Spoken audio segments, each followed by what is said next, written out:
100 বছরের দোরগোড়ায় পৌঁছে গেল শিলিগুড়ির ঐতিহ্যবাহী আনন্দময়ী কালীবাড়ি। আজ 99তম প্রতিষ্ঠা দিবস উপলক্ষে আয়োজন করা হয়েছে বিশেষ পূজা।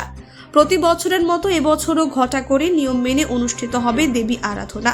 কালীবাড়ি কর্তৃপক্ষের তরফে জানানো হয়েছে, আজ রাত 10টা থেকে বিশেষ পূজা শুরু হবে।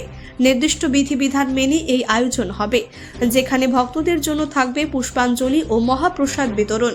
আগামীকাল সকাল থেকেই সর্বসাধারণের জন্য প্রসাদের ব্যবস্থা করা হয়েছে। এদিকে আগামী বছর 100 বছরে পা দিতে চলেছে এই পবিত্র তীর্থস্থান।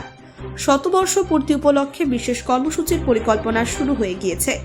কি হবে সেই আয়োজন, সেটাই এখন দেখার বিষয়। আজ আমাদের 99তম বর্ষ মন্দির প্রতিষ্ঠার। সামনের বার 100তম বর্ষ হবে এবং আমরা খুব ধুমধামের সাথে সামনের বার 100 বছর, সারাটা বছর ধরে বিভিন্ন প্রোগ্রামের মাধ্যম দিয়ে 100 বছরের পূর্তি করব।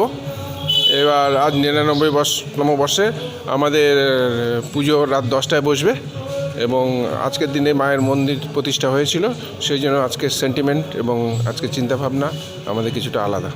আর কি কি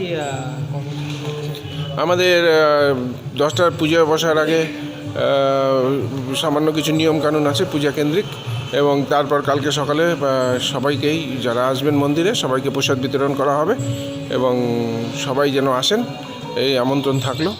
যে সামনের বার তো অবশ্যই আসতে হবে সবাইকে, এই কালকে যেন অবশ্যই মানুষ এসে প্রসাদ গ্রহণ করে।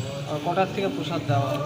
সকাল 7টা থেকে আমাদের প্রসাদ দেওয়া শুরু হবে, সকাল 9টা অবধি 2 ঘন্টা প্রসাদ দেওয়া হবে। আপনার নামটা? ভাস্কর বিশ্বাস, আমি আনন্দময়ী কালীবাড়ি সমিতির সাধারণ সম্পাদক। ব্যুরো রিপোর্ট, নির্ভীক বার্তা।